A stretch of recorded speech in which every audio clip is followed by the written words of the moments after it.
Rakesh sir, ಇನ್ನೊಂದೇನು ಅಂತಂದ್ರೆ ಈಗ ಎರಡು ರೀತಿಯಾಗಿ ಒಂದು ಚರ್ಚೆ ಆಗ್ತಾ ಇರೋದು. ಇಡೀ ಒಂದು ವರ್ಗ ಧರ್ಮಸ್ಥಳದ ವಿರುದ್ಧವಾಗಿ ನಿಂತಿದೆ, ಒಂದು ವರ್ಗ ಧರ್ಮಸ್ಥಳದ ಹೆಸರನ್ನ ಹಾಳು ಮಾಡಕ್ ನಿಂತುಬಿಟ್ಟಿದಾವೆ ಅಂತ. ಸ್ಥಳೀಯರೇ ಇದ್ರ ಬಗ್ಗೆ ವಿರೋಧವನ್ನ ವ್ಯಕ್ತಪಡಿಸ್ತಾ ಇದ್ದಾರೆ. ಎಲ್ಲೋ ಕೂತ್ಕೊಂಡು ಎಲ್ಲೋ ನಿಂತ್ಕೊಂಡು ಬಂದ್ಬಿಟ್ಟು ಇಲ್ಲ ನಮ್ಮ ಕ್ಷೇತ್ರದ ಹೆಸರನ್ನ ಹಾಳು ಮಾಡ್ತಾ ಇದ್ದಾರೆ. ಇದಕ್ಕೆ ತೀವ್ರ ವಿರೋಧವನ್ನ ಕೂಡ ವ್ಯಕ್ತಪಡಿಸಿದ್ರು. ಸರ್ ಇದ್ರ ಬಗ್ಗೆ ನೀವು ಗ್ರೌಂಡ್ ರಿಪೋರ್ಟ್ ಮಾಡುವಂತ ಸಂದರ್ಭದಲ್ಲಿ ಸ್ಥಳೀಯರು ಏನೇನು ರೆಸ್ಪಾನ್ಸ್ ಮಾಡಿದ್ರು ಅಂತ ನಿಮ್ಗೆ?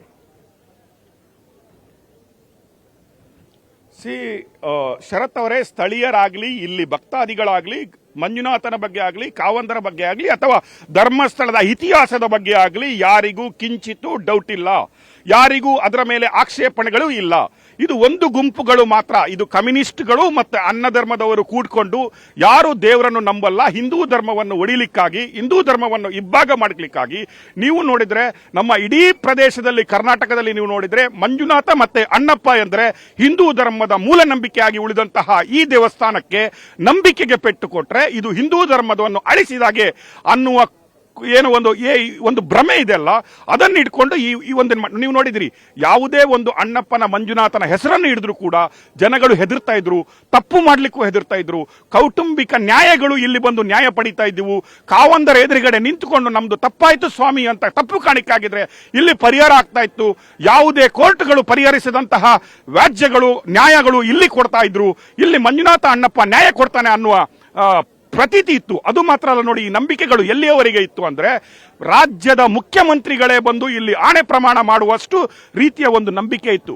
ಆ ನಂಬಿಕೆಯನ್ನು ಅಲುಗಾಡಿಸ್ಕೋಸ್ಕರ, ಆ ನಂಬಿಕೆಯನ್ನು ಮುರಿಲಿಕ್ಕೋಸ್ಕರ ಹಿಂದೂ ಧರ್ಮ ಬುನಾದಿಯಾದಂತಹ ಧರ್ಮಸ್ಥಳಕ್ಕೆ ಪೆಟ್ಟು ಬಿದ್ದರೆ ಇದು ಹಿಂದೂ ಧರ್ಮಕ್ಕೆ ಪೆಟ್ಟು ಬೀಳುತ್ತೆ ಅನ್ನುವ ಒಂದೇ ಒಂದು ಗುರಿ ಇಟ್ಕೊಂಡು ಈ ಒಂದು ಹೋರಾಟವನ್ನು ಹೆಣ್ಣು ಮಗಳ ಏನು ಸಾವು ಇದೆ, ಹೆಣ್ಣು ಮಗಳ ಏನು ರೇಪ್ ಇದೆ, ಅದನ್ನು ಇಟ್ಕೊಂಡು ನೀವು ನೋಡ್ತೀರಿ, ನಾಯಕನ ಸ್ಟಿಂಗ್ ಮಾಡಿದಾಗ ಅವನು ಹೇಳ್ತಾನೆ, ನಮಗೆ ಸೌಜನ್ಯನಿಗೆ ನ್ಯಾಯ ಕೊಡಿಸ್ಲಿಕ್ಕಿಲ್ಲ, ನಮ್ಗೆ ಅದರಲ್ಲಿ ಏನೂ ಆಗ್ಲಿಕ್ಕಿಲ್ಲ, ಸೌಜನ್ಯನ ಹೋರಾಟದಲ್ಲಿ ಯಾವ ನ್ಯಾಯನೂ ಸಿಕ್ಕಲ್ಲ, ಅದರಲ್ಲಿ ಪೂಜ್ಯ ಕಾವಂದರ ಯಾವುದೇ ಒಂದು ರೀತಿಯ ಕೈವಾಡ ಇಲ್ಲ. ಬಟ್ ತಾಯಿ ಹತ್ರ ನಾವು ಸೆರಗನ್ನು ಬೇಡಿ ಆ ಇಮೋಷನ್ ಅನ್ನು ಕ್ರಿಯೇಟ್ ಮಾಡಿ, ಹೆಣ್ಣು ಮಗಳ ಇಮೋಷನ್ ಅನ್ನು ಕ್ರಿಯೇಟ್ ಮಾಡಿ ಅದರಲ್ಲಿ ರೇಪ್ ಅನ್ನು ಹಾಕ್ಬಿಟ್ಟು ನಾವು ಜನರ ಎದುರುಗಡೆ ಹೋದ್ರೆ ಕಾವಂದರ ಹೆಸರಿಗೆ ಮಸಿ ಬೆಳೆಯುತ್ತೆ. ಆಗ ನಾವು ಕಾವಂದರನ್ನು ಈಸಿಯಾಗಿ ಇಳಿಸಬಹುದು, ಧರ್ಮಸ್ಥಳವನ್ನು ಟಾರ್ಗೆಟ್ ಮಾಡಬಹುದು ಅನ್ನುವ ಸ್ಟಿಂಗ್ ಆಪರೇಷನ್ ಅನ್ನು ನಾವು ಮಾಡಿದ್ದೀವಿ. ತದನಂತರ ನೀವು ನೋಡಿದ್ರಿ, ಮಹೇಶ್ ತಿಮರೋಡಿ ಕೂಡ ಅದೇ ಒಂದು ರೀತಿಯ ಸ್ಟೇಟ್ಮೆಂಟ್ ಅನ್ನು ಕೊಡ್ತಾನೆ, ನಮ್ಮ ಟಾರ್ಗೆಟ್ ಇರೋದು ವೀರೇಂದ್ರ ಹೆಗಡೆಯವರು ಅಂತ. ಪೂಜ್ಯರು, ನಿಮ್ಗೆ ಗೊತ್ತಿದೆ, ಪೂಜ್ಯರು ಯಾವ ರೀತಿಯ ಒಂದು ದೈನಂದಿನ ಚಟುವಟಿಕೆಗಳನ್ನು ಕಳೆದ 40 ವರ್ಷಗಳಿಂದ ಮಾಡ್ಕೊಂಡು ಬಂದಿದ್ದಾರೆ, ಅವರ ಜೀವನ ಶೈಲಿ ಏನು, ಅವರ ಪೂಜಾ ಪದ್ಧತಿ ಏನು, ಅವರ ಸಾಮಾಜಿಕ ಬದ್ಧತೆ ಏನು ಅನ್ನೋದನ್ನು ನಾವೆಲ್ಲರೂ ಕೇಳಿದ್ದೀವಿ. ಇವತ್ತು ಅವರ ಬಾಯಿಯಿಂದ ಇಷ್ಟರವರೆಗೆ ಒಂದು ಕೆಟ್ಟ ಮಾತುಗಳು 12 ವರ್ಷಗಳಿಂದ ಇಂತಹ ಕಿರುಕುಳವನ್ನು ತಡ್ಕೊಂಡ್ರು, ಇಂತಹ ಒಂದು ರೀತಿಯ ಅವ್ಯಾಚ್ಯ ಶಬ್ದಗಳಿಂದ ಅವರಿಗೆ ಬೈದ್ರು. ಅವರು ಹೇಳ್ತಾ ಇದ್ದಿದ್ದು ಒಂದೇ, ನಾನು ಶಾಂತಿಯನ್ನು ಪಾಲಿಸ್ತೀನಿ, ನನಗೆ ಮಂಜುನಾಥ ಅಣ್ಣಪ್ಪ ಒಂದಲ್ಲ ಒಂದಿನ ನ್ಯಾಯ ಕೊಡಿಸ್ತಾನೆ ಅಂತ. ನಿಮ್ಗೆ ನೆನಪಿರಬಹುದು, ಮೊದಲನೇದಾಗಿ ಸಿಬಿಐಗೆ ಕೊಡಬೇಕು ಈ ಸೌಜನ್ಯ ಕೇಸನ್ನಂತ ಪ್ರತಿಪಾದಿಸಿದವರೇ, ಅದನ್ನು ಪತ್ರ ಬರೆದವರೇ ಮಾನ್ಯ ಕಾವಂದರಾಗಿರೋದ್ರಿಂದ ಇವತ್ತು ನಾನು ಹೇಳ್ತಾ ಇದ್ದೆ ನಿಮಗೆ, ನಾನು ಧರ್ಮ ಸಂರಕ್ಷಣಾ ಯಾತ್ರೆ ಮಾಡಿದಾಗಲೂ ಹೇಳಿದೆ, ಕಾರ್ಕಳ ಸ್ಪೀಚಲ್ಲೂ ಹೇಳಿದ್ದೀನಿ, ಒಂದು ದಿನ ಇವರಿಗೆ ಹುಚ್ಚಿಡಿಯುತ್ತೆ, ಒಂದು ದಿನ ಇವರಿಗೆ ಮಿತಿ ಮೀರಿದ್ರೆ ಇವರು ಈ ರೀತಿಯ ಅವಘಡಗಳನ್ನು ತಾವೇ ಮಾಡ್ಕೋತಾರೆ ಅಂತ. ಇವತ್ತು ನೋಡಿ, ಈ ತಲೆಬುರುಡೆ ರಹಸ್ಯದ ಒಂದೊಂದು ಗುಂಡಿಯನ್ನು ಅವರ ಗುಂಡಿಯಾಗಿ ತೋಡ್ತಾ ಇದ್ದಾರೆ. ಶರತ್, ಯಾಕೆ ಹೇಳ್ತಾ ಇದ್ದೀನಿ ಕೇಳಿ, 8 ಗುಂಡಿಗಳಲ್ಲಿ ಒಂದು ಗುಂಡಿಯಲ್ಲಿ ಅಸ್ಥಿ ಪಂಜರ ಸಿಕ್ಕಿದೆ ಅಂತ ಇದೆ. ನಾವೇ ಟೆಲಿಕಾಸ್ಟ್ ಮಾಡಿದಂಗೆ ಕಳೆದ 1988ರಿಂದ ಇಲ್ಲಿಯವರೆಗೆ ಧರ್ಮಸ್ಥಳ ಮತ್ತೆ ಬೆಳ್ತಂಗಡಿಯಲ್ಲಿ 100 ಅನಾಥ ಶವಗಳು ಸಿಕ್ಕಿದ್ದಾವೆ. ಇಲ್ಲಿಗೆ ಬಂದ ಯಾತ್ರಾರ್ಥಿಗಳಾಗಿರ್ಬೋದು, ಅಥವಾ ಭಕ್ತರಿರ್ಬೋದು, ಅಥವಾ ಯಾವುದೇ ಒಂದು ರೀತಿಯಲ್ಲಿ ಸೂಸೈಡ್ ಮಾಡಲಿಕ್ಕೆ ಬರುವವರು ಕೂಡ ಧರ್ಮಸ್ಥಳಕ್ಕೆ ಬರ್ತಾ ಇದ್ರು ಅನ್ನೋದು ಎಲ್ರಿಗೆ ಗೊತ್ತಿದೆ. ಅಥವಾ ಈ ಕಡೆ ಕಾಡು ಪ್ರದೇಶ, ಈ ಕಡೆ ಬಂದ ಹಲವು ಪ್ರೇಮಿಗಳು ಕೂಡ ಸೂಸೈಡ್ ಮಾಡಿದಂತಹ ಯುಡಿಆರ್ಗಳು ನಮ್ಮಲ್ಲಿ ಇದೆ. ಆದ್ರಿಂದ ಹೇಳ್ತಾ ಇದ್ದೀನಿ, ಈ ಸಲದ ನಮ್ಮ ಹೋರಾಟ ಧರ್ಮ ಯುದ್ಧದ ಕಡೆಯ ಹಂತದಲ್ಲಿ ನಾವು ಎಳೆದಿದ್ದೀವಿ, ಗ್ರೌಂಡ್ ರಿಪೋರ್ಟ್ಗೆ ಬಂದಿದ್ದೀವಿ. ನಾವು ಈಗ ಅವರು ಹೋರಾಟ ಮಾಡೋದಲ್ಲ, ತಲೆಬುರುಡೆಯ ಹೋರಾಟಕ್ಕೆ ನಾವು ಇಳಿದಿದ್ದೀವಿ. ಈಗ 13 ಗುಂಡಿಯನ್ನು ಆ ಭೀಮ ತೋರಿಸಿದ್ರೆ, ನೆಕ್ಸ್ಟ್ 2 ಗುಂಡಿಗಳನ್ನು ಪವರ್ ಟಿವಿಯ ರಾಕೇಶ್ ಶೆಟ್ಟಿ ಅವರು ತೋರಿಸ್ತಾರೆ. SITಯ ಕದ ನಾವು ತಟ್ತೀವಿ. ಯಾವ ರೀತಿಯಲ್ಲಿ ಈ ಒಂದು ತಲೆಬುರುಡೆ ರಹಸ್ಯದಲ್ಲಿ ಯಾವ ಏನು ಫಾರ್ಮುಲಾಗಳು ಆದವು, ಯಾರ್ಯಾರು ಎಲ್ಲೆಲ್ಲಿ ಮೀಟ್ ಆದ್ರು, ಯಾರು ಇದಕ್ಕೆ ಬುನಾದಿ ಹಾಕಿದ್ರು ಅನ್ನೋದನ್ನು ನಾವು ಇನ್ನು ಕೆಲವೇ ದಿನಗಳಲ್ಲಿ ರಿವೀಲ್ ಮಾಡ್ತಾ ಇದ್ದೀವಿ. ಶರತ್ ನಾನು ಹೇಳ್ತಾ ಇದ್ದೀನಿ ಕೇಳಿ, ಇಲ್ಲಿರುವ ಭಕ್ತರಿಂದ ಹಿಡಿದು ಎಲ್ಲರೂ ಯಾರು ಕೂಡ ಇಲ್ಲಿಯವರೆಗೂ ಕೂಡ ಕಿಂಚಿತು ಮಂಜುನಾಥನ ಮೇಲಾಗ್ಲಿ, ಅಣ್ಣಪ್ಪನ ಮೇಲೆ ಆಗಲಿ, ಪೂಜ್ಯರ ಮೇಲೆ ಆಗಲಿ ಯಾವುದೇ ರೀತಿಯ ಒಂದು ಪಾಯಿಂಟ್ ಗುಲಗಂಜಿಯಷ್ಟು ಕಲ್ಮಶವನ್ನು ಇಟ್ಕೊಂಡಿಲ್ಲ. ಅದೇ ಪೂಜ್ಯರು, ಅದೇ ಮಂಜುನಾಥ, ಅದೇ ಧರ್ಮ ಅಂತ ಈಗಲೂ ಬರ್ತಾ ಇದ್ದಾರೆ ನೋಡಿ. ಇದಕ್ಕೆ ಸಾಕ್ಷಿಯಾಗಿ ನನ್ನ ಸುತ್ತ ನಿಂತಿರುವ ಭಕ್ತರೇ ಸಾಕ್ಷಿ. ಇವತ್ತು ಜನ ಕ್ಯೂಗಳಲ್ಲಿ ಹೋಗ್ತಾ ಇದ್ದಾರೆ. ಇವತ್ತು ಜನ ಇದು ಏನಾದ್ರೂ ತೊಂದರೆ ಇಲ್ಲಪ್ಪ, ಇಲ್ಲಿ ಮಂಜುನಾಥ ಅಣ್ಣಪ್ಪ ನಮ್ಮನ್ನು ಸಲತ್ತಾನೆ, ಕಾವಂದರ ಪೂಜ್ಯ ಆಶೀರ್ವಾದ ನಮ್ಮ ಮೇಲೆ ಇದೆ ಅಂತಾನೆ ಬರ್ತಾ ಇದ್ದಾರೆ. ಇದೇ ಸಾಕ್ಷಿ. ಈ ಉಳಿದ ಒಂದು 10-20 ಪಂಗಡಗಳಿದಾವಲ್ಲ, ಅದು ಜುಜುಬಿ ಪಂಗಡಗಳು. ಅದರಲ್ಲಿ ಇದ್ರೆ ಒಂದು 200-300 ಜನ ಇದ್ದಾರೆ. ಕೆಲ್ಸಕ್ಕೆ ಬಾರದ ಷಂಡ್ರು ಮಾತ್ರ ಬಿಟ್ರೆ ಬೇರೆ ಯಾರು ಅದರಲ್ಲಿಲ್ಲ ನೋಡಿ. ಇವತ್ತು ಇಲ್ಲಿ ನಿಂತ್ಕೊಂಡು ಹೇಳ್ತಾ ಇದ್ದೀನಿ, ಮಂಜುನಾಥ ಮತ್ತೆ ಅಣ್ಣಪ್ಪನ ಸಾಕ್ಷಿಯಾಗಿ ಹೇಳ್ತಾ ಇದ್ದೀನಿ, ಪವರ್ ಟಿವಿ ಧರ್ಮದೊಟ್ಟಿಗೆ ನಿಂತ್ಕೊಂಡಿದೆ. ನಾವು ಯಾವುದೇ ಆಮಿಷಗಳಿಗೆ ಒಳಗಾಗಿಲ್ಲ, ಅಥವಾ ಯಾವುದೇ ಇಷ್ಟರವರೆಗೆ ಒಂದು ಪೈಸೆ ಗುಲುಗಂಜಿಯ ಧರ್ಮದ ಅನ್ನವನ್ನು ನಾವು ಧರ್ಮಸ್ಥಳದಲ್ಲಿ ತಿಂದಿಲ್ಲ ಅಂತ ಹೇಳ್ತಾ, ಇವತ್ತಿನ ನೆಕ್ಸ್ಟ್ ಗ್ರೌಂಡ್ ರಿಪೋರ್ಟ್ ನಾನು ಇಲ್ಲಿಂದ ಸೀದಾ ಸ್ನಾನಘಟ್ಟದ ಹತ್ರ ಹೋಗ್ತೀನಿ. ಪಾಯಿಂಟ್ ನಂಬರ್ 1 ಇಂದ ಇವತ್ತು ನಿಮಗೆ ನನ್ನ ಗ್ರೌಂಡ್ ರಿಪೋರ್ಟ್ ಸಿಗಲಿದೆ. ಅದು ಮಾತ್ರ ಅಲ್ಲ, this is not only A ground report, ಇದು ಮಹಾಯುದ್ಧವನ್ನು ಇವತ್ತು ನಾವು ಸಾರ್ತಾ ಇದ್ದೀವಿ. ಶರತ್, ನಾನು ಹೇಳಿದ್ದೀನಿ ಮಹಾಯುದ್ಧವನ್ನು ನಾನು ಗ್ರೌಂಡ್ ಅಲ್ಲಿ ಸಾರ್ತೀನಿ ಅಂತ ಹೇಳಿದ್ದೀನಿ. This is not easy now to anybody, let them face. Even ಇನ್ನು 2 ಗುಂಡಿಗಳಿದಾವಲ್ಲ, ಆ ಗುಂಡಿಗಳನ್ನು ಅಗಿಬೇಕು. ಅದು ಮಾತ್ರ ಅಲ್ಲ, ಈಗಲೇ ಹೋರಾಟಗಾರರು ಮತ್ತೆ ಹೋರಾಟಗಾರರ ಯೂಟ್ಯೂಬ್ ಚಾನೆಲ್ಗಳು ಏನಿದ್ದಾವೆ ಅದಲ್ಲ, ಅದರಲ್ಲಿ ಕೂಡ ಕೆಲವು ಪಾಯಿಂಟ್ಗಳನ್ನು ಅವರು ಈ ಪಾಯಿಂಟ್ಗಳಲ್ಲಿ 10-20 ಶವಗಳಿದಾವೆ ಅಂತ ಮೊದಲೇ ಹೇಳ್ಕೊಂಡು ತಿರುಗ್ತಾ ಇದ್ದಾರೆ. ಅಲ್ಲಿದ್ದು ಗ್ರೌಂಡ್ ರಿಪೋರ್ಟ್ ಅನ್ನು ನಾನು ಸ್ವಲ್ಪ ಹೊತ್ತಲ್ಲೇ ನಿಮಗೆ ಕೊಡ್ತೀನಿ. ಶರತ್, ರಾಕೇಶ್ ಸರ್, ಇನ್ನೊಂದೇನಂತಂದ್ರೆ ಇನ್ನು ಉಳ್ಕೊಂಡಿರೋದು ಇನ್ನು 5 ಗುಂಡಿ, 9ರಿಂದ 13 ಗುಂಡಿಗಳನ್ನ. ಒಂದು ಶವ 6ನೇ ಗುಂಡಿಲಿ, ಒಂದು ಅಸ್ಥಿಪಂಜರ 6ನೇ ಗುಂಡಿಲಿ ಸಿಕ್ತು ಅಂದ ತಕ್ಷಣ ಅದು ಅಂತಾರಾಷ್ಟ್ರೀಯ ಮಟ್ಟದಲ್ಲಿ ಸುದ್ದಿ ಆಯ್ತು. ಜೊತೆಗೆ ಮುಜುಗರಕ್ಕೀಡಾದ್ರು ಭಕ್ತರು. ಯಾಕೆಂತಂದ್ರೆ ಧರ್ಮಸ್ಥಳದಲ್ಲಿ ಈ ರೀತಿಯಾದಂತಹ ಊಹಾಪೋಹಗಳು ಹರಿದಾಡ್ತಾ ಇದ್ದಾವಲ್ಲ ಅಂತ ಹೇಳಿ ಬೇಸರವನ್ನ ವ್ಯಕ್ತಪಡಿಸಿದ್ರು. ಸೊ ಹಾಗಾಗಿ ನೀವು ಭಕ್ತರನ್ನ ಭೇಟಿ ಮಾಡಿದಂತ ಸಂದರ್ಭದಲ್ಲಿ, ಜೊತೆಗೆ ನಿಮ್ಮ ಸುತ್ತಮುತ್ತ ಭಕ್ತರಿದ್ದಾರೆ, ಸೊ ಈ ವಿಚಾರಕ್ಕೆ ಸಂಬಂಧಪಟ್ಟಂತೆ, ಈ ಮುಜುಗರ ಆಗ್ತಾ ಇರೋ ವಿಚಾರಕ್ಕೆ ಸಂಬಂಧಪಟ್ಟಂತೆ ನಿಮ್ ಜೊತೆ ಹಂಚ್ಕೊಂಡ್ರ, ಜೊತೆಗೆ ಈ ಸಂದರ್ಭದಲ್ಲಿ ಭಕ್ತರನ್ನ ಮಾತನಾಡಿಸುವಂತ ಪ್ರಯತ್ನ ಆಗಬಹುದಾ ಅಂತ ಆಗಲಿ ಸರ್? ಶರತ್, ನಂಬರ್ 1, 6ನೇ ಗುಂಡಿಯಲ್ಲಿ ಏನು ಅಸ್ಥಿಪಂಜರ ಸಿಕ್ತು, ಅಥವಾ ಕೆಲವು ಮೂಳೆಗಳು ಸಿಕ್ತು, ಅಥವಾ ಒಂದು ಪುರುಷನ ಅಂಡರ್ ಗಾರ್ಮೆಂಟ್ ಸಿಕ್ತು ಅನ್ನುವ ಮಾಹಿತಿ ಅಷ್ಟೇ ಇದೆ. ಇಷ್ಟರವರೆಗೆ SIT ಅದನ್ನು ಎಲ್ಲಿಯಾಗಿ ಬಹಿರಂಗ ಪಡಿಸಿಲ್ಲ.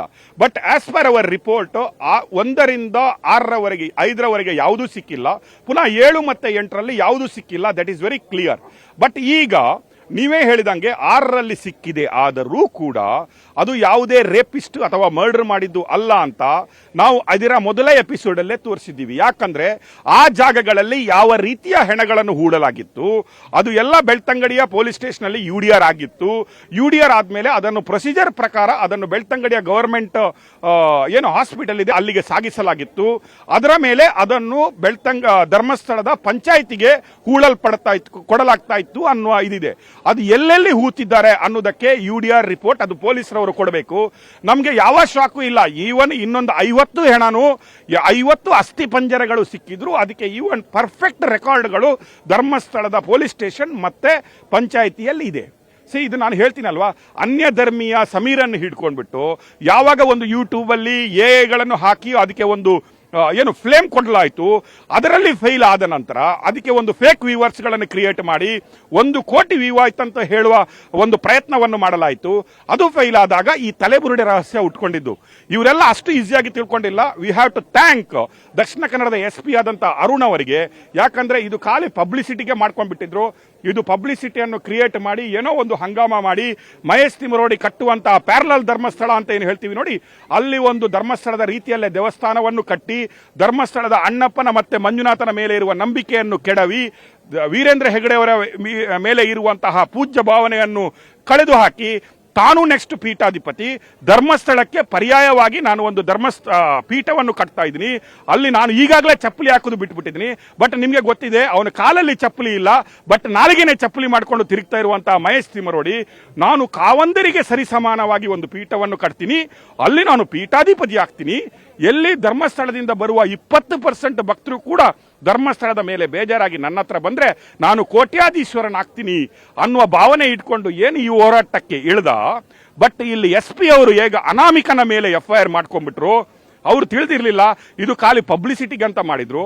ಅನಾಮಿಕನ ಮೇಲೆ ಒಂದು ಪಬ್ಲಿಕ್ ಕೇಳ್ಬಿಟ್ಟು ಅಲ್ಲಿ ಏನು ಅಡ್ವೊಕೇಟ್ಗಳನ್ನೊಂದು ಪ್ರೆಸ್ ರಿಲೀಸ್ ಅಂತ ಮಾಡಿದ್ರು, ಅವರನ್ನು ಕರೆಸ್ಕೊಂಡಾಗ ಈಗ ಯಾವುದೇ ಒಂದು ರೀತಿಯ ಚಾನ್ಸ್ ಇಲ್ಲದೆ ಅವರ ಬಲೆಗೆ ಅವರೇ ಸಿಕ್ಕಾಕೊಂಡ್ಬಿಟ್ಟಿದ್ದಾರೆ.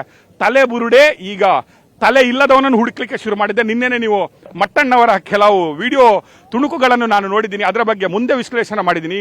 ಈಗ ಹೇಳ್ತಾ ಇದ್ದೇನೆ, ಅಡಗಿಸಿ ಇಟ್ಟಂತಹ ಹೂತಂತಹ ಬಾಡಿಗಳನ್ನು ಕಾಡು ಹಂದಿಗಳು ತಿಂದಿರಬಹುದು, ಮುಳ್ಳು ಹಂದಿಗಳು ತಿಂದಿರಬಹುದು, ಮತ್ತೆ ಉಡಗಳು ತಿಂದಿರಬಹುದು.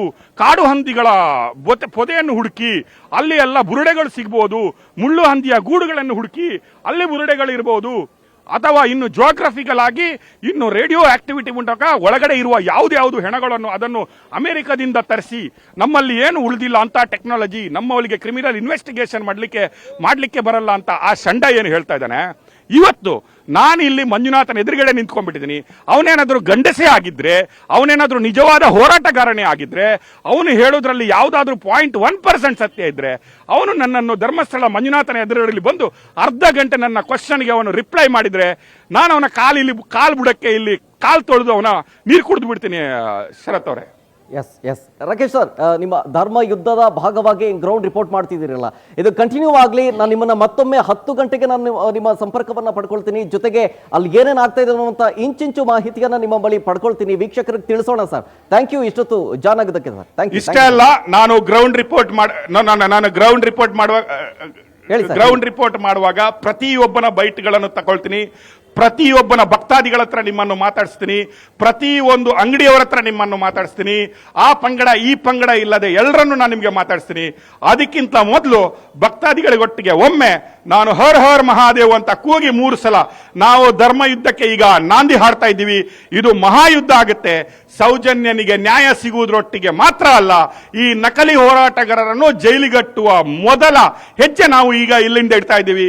ಮಂಜುನಾಥನಿಗೆ ಕೈ ಮುಗಿಯುತ್ತಾ, ಅಣ್ಣಪ್ಪನಿಗೆ ಕೈ ಮುಗಿಯುತ್ತಾ, ಪೂಜ್ಯ ಕಾವಂದರನ್ನು ಇಲ್ಲಿ ನೆಲೆಸುತ್ತಾ ನಾವು ಪುನಃ ಮಂಜುನಾಥನ ಕೂಗಿ 3 ಸಲ ಕರಿತೀವಿ. ಶರತ್, ಇದು ಮೊದಲ ಹೆಜ್ಜೆ ನಮ್ಮ ಧರ್ಮ ಇದ್ದದ್ದು. Hara Har Mahadev, Hara Har Mahadev, Hara Har Mahadev. Thank you Sharath. Yes sir, thank you Rakesh Shetty sir. ಈ ಒಂದು ಧರ್ಮ ಯುದ್ಧದ ಭಾಗವಾಗಿ ಈ ಒಂದು ಸಂಚಿಕೆಗಳು ಮುಂದುವರಿತಾ ಹೋಗುತ್ತೆ. ಮತ್ತೆ 10 ಗಂಟೆಗೆ ಸಂಪರ್ಕ ಮಾಡುವಂತ ಪ್ರಯತ್ನ ಮಾಡ್ತೀನಿ. Thank you Rakesh Shetty.